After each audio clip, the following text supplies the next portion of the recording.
welcome back, everyone. Welcome back to another week, another edition here of the PiGosaur Cup. The PiGosaur Cup number 34 used to be the PiGosaur Monday, but now on Wednesdays. Happy now on Wednesdays, but here we go. We are back with your weekly dose of PiGosaur action. I'm, of course, your ZvP. With me, I'm joined by these amazing players, by the P1 chats and my plushies as well. Welcome, one and all, to our first series of the broadcast. Exclamation mark, be in the chat if you guys want to have a look at the bracket yourselves. The bracket is stacked, the bracket is live, the bracket is actually pretty huge, and there's a lot of really good matches going on at the moment. There are 3 matches that stand out to me, and I had to pick and choose between the 3. Some of the players are currently missing in action though, so we weren't able to jump into some of the other series, but here we have a PvZ ready for you, and let's jump on in. As spawning in the top left-hand corner of Pylon, we have the Finnish Zerg player. We have the blue Zerg representing Blem. It is Mixu.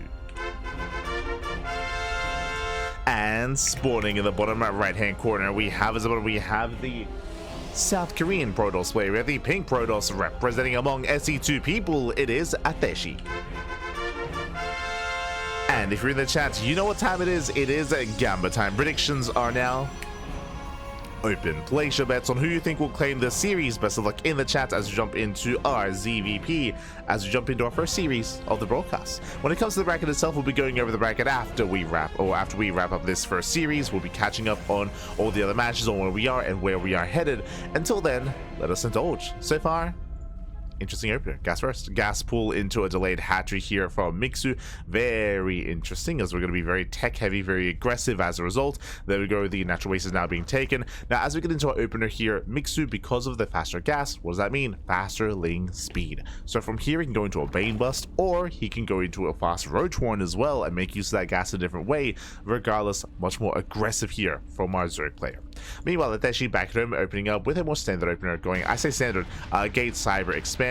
So he does delays expansion in favor of a cyber core, I would imagine, because he saw the aggressive build of his opponent, and I'm sure he wants to, he's crowing at he's making the Zealot initially. He'll be walling up, walling off, and defending back at home.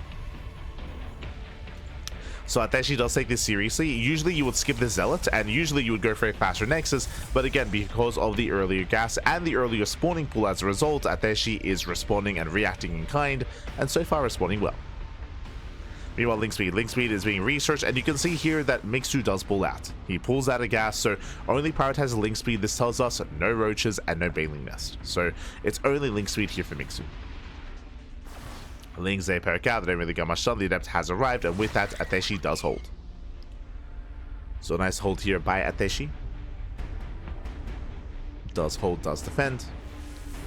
Likewise, behind this, one link does step into the main base. We have the pylon being placed, and we'll see how Ateshi does open up. Now, for those of you that are maybe unfamiliar with Ateshi, he's one of the more up-and-coming Korean players out there. Like, if you think of Ateshi, think of like Lunacy, think of Honmono, think of Quanta, think of 3-Point, think of Prome as well. Right, it's kind of like the lower-tiered players over in South Korea, which aren't quite at the level of GSL, but you know, they're still competing quite regularly here, and they mainly, especially Ateshi, mainly does compete in StarCraft Evolution. We see him quite a lot in StarCraft Evolution League. So if you're familiar with that tournament, if you're familiar with that format and that mod, then Ateshi is more prevalent there, alongside some of the other up-and-coming Koreans as well, like your Quantas, like your 3-Points and Homonos, where they mainly play that game mode.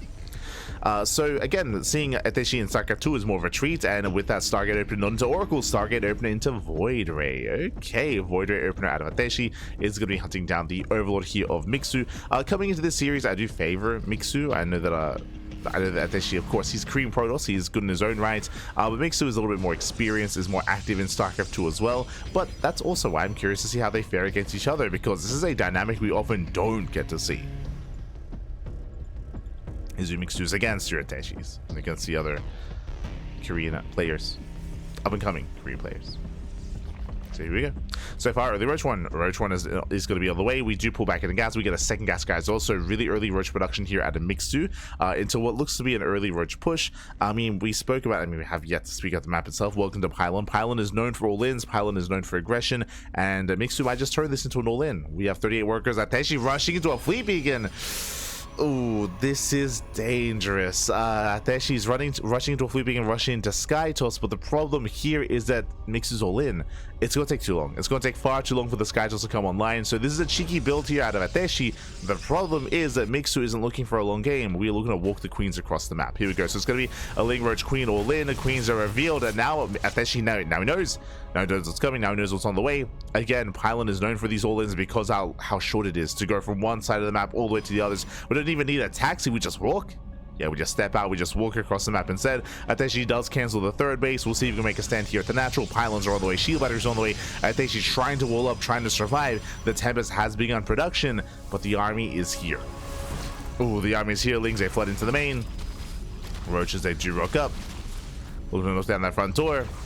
There is no depth in the middle line. Lings are going to be able to wreak some havoc here. As Lings, they do try to force some attention elsewhere.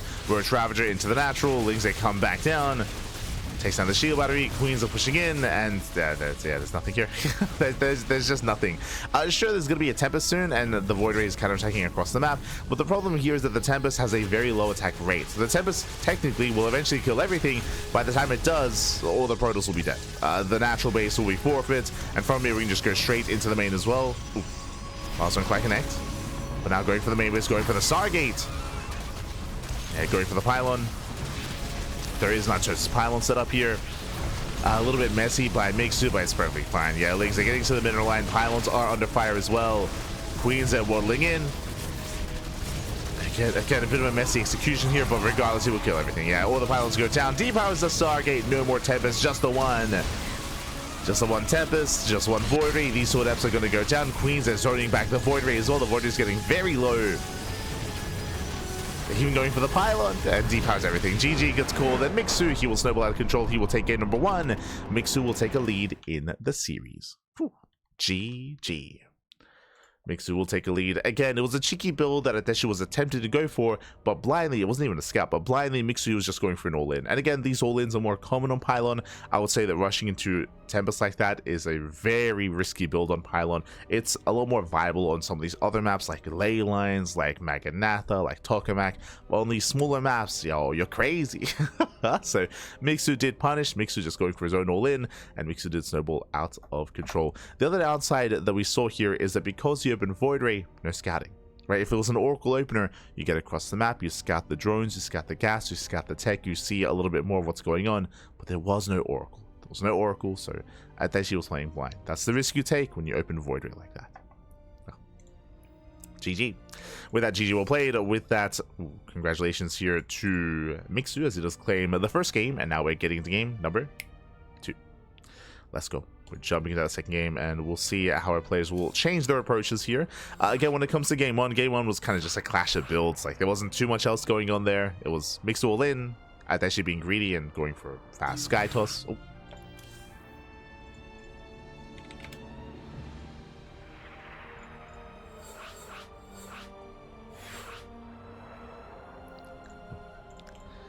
Here we go.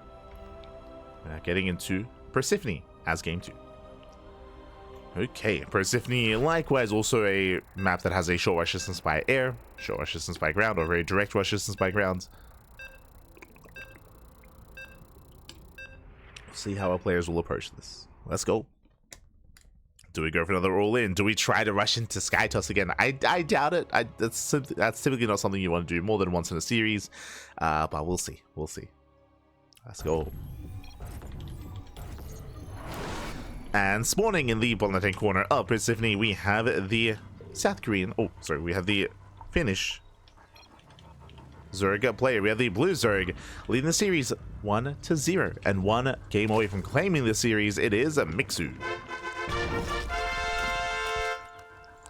And spawning in the top left-hand corner, we have his opponents. We have the pink Protoss player. We have the South Korean Protoss representing among SC2 people down in the series. We'll see if we can force the ace match. It is Ateshi.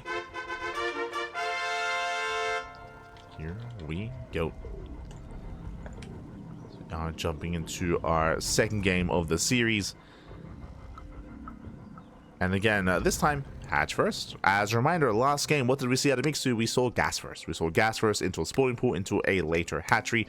This time, standard opener out of our Zerg players. So this time, everything is looking much more normal. At least so far. I mean, this can still lead into an all-in. Don't get me wrong. It could. It could. for 2 bases or for 3 bases, but for now, at least everything is looking as it should.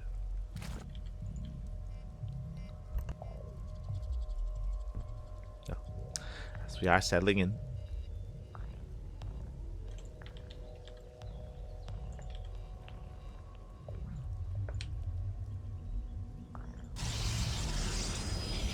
Otherwise, on the side of Ateshi, like, I don't expect, again, as we mentioned, I don't really expect him to go for another Skytoss rush. I mean, I do think it'd be better here. I do think it would be better on Persephone than it would be on Pylon to rush into Tempest and rush into the VP. And unfortunately, it's just, you did it once, and ideally you don't want to do it more than once in a series, so we'll see if we go for something different. I expect aggression, though. Like, we could see, like, a Twilight Council opener into DTs, we could see a Twilight Council opener into Glaive Adepts. Could see a Stargate opener into delayed third. But now that we're calming down. Again, Persephone, one of the more quirky maps in the map, will kind of like, it's got some standard aspects to it, but there's also the healing pad. We've got the goal base as well. We've got the speed zones. Like, things can be getting quite interesting here on the right hand side of the map, like, for sure. There's definitely a lot to it. As it is the Stargate opener. Okay, so Stargate opener from Ateshi. So far, so good. Now, I wouldn't be opposed to another Void Ray. If you've heard me speak on this before, like, I'm actually quite fond of the idea. If you open up Void Ray in game 1, may as well commit to it in game 2, but go for a different build and keep your opponent in the dark, right? The mind games. Make it look like the same build, do something different. Speaking of, that is a sub 3-minute lair. Oh my god. 250 lair timing here out of Mixu. Very early, very intense. And what are we going for with such an early lair? Now, this could lead into, if we take another Gas Geyser, this could lead into Nidus, into a Link Queen Nidus all-in. This could lead into a Link Queen Drop Lord all-in if we invest into Overlord Speed. So we have options, either Overlord Speed or Nidus. That's what I'm leaning towards, as there is no third expansion. That does also mean that Lava is going to be a little bit more limited, but the longer we go on without Overlord Speed, it looks like Nidus play. Overlord is moving in. Overlords are getting in position. Lings are amassing. Show us that Nidus Worm. Oh boy. Now, once again, it was a Void Ray opener, and once again, this means no scouting. Or I should say limited scouting. This is where I would argue that these two adepts should have gone across the map instead of staying back at home. Like, Ateshi has seen nothing. He has seen nothing, and it's not like he has to only rely on the Oracle. He can use these two adepts to scout as well. Meanwhile, we have the answer here, Overlord Speed, but this is late. Like, the Drop Lords are already morphing in. So it looks like, yeah, Mixu, this is a bit of a later Overlord Speed timing, a later Drop Lord timing. Like, it's going to get there eventually, but again, far more delayed than it should be. That's why I assumed it was Nidus, just because we had no Overlord Speed, but okay. Meanwhile, rushing into Tempest again. Lings are going to force around. They should force a cancel. Yeah, there's no saving this base, no saving the expansion. There it is. There's a cancel. Lings, they should back off from here. Yeah, they respect the shield battery.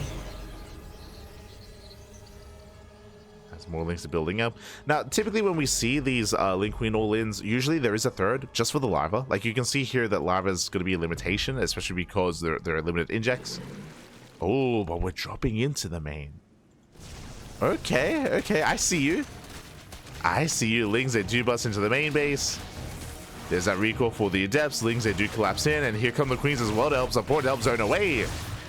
And GG gets called. The all-in has arrived, and once again, Ateshi attempts to rush into Tempest, and you cannot do that, not against Mixu, because he's going to all-in the hell out of you. GG gets called, and Mixu will claim the series 2-0. GG, well played. Again, Ateshi doing the same build 2 games in a row, rushing into Tempest, and Mixu going for different all-ins both games in a row. Game 1 was a bit of a later Ling Roach Queen all-in. Meanwhile, here in game 2, we saw a much faster Ling Queen Drop Lord all-in. A variation of German Taxi where we actually dropped the Lings into the main base as well. And again, these are essentially hard counters to Ateshi's build. GG. GG, well played. Again, if Ateshi was left alone, then sure, he can embrace Tempest, he can embrace Skytoss, get into a longer game state, but not here, not against Mixu. GG. GG, well played. With that, we can now catch up on the bracket. There's been a lot going on. Let's figure out where we are, where we're headed, and what the hell is happening next. Let's go. Let us go as we switch our things over and catch up on the bracket.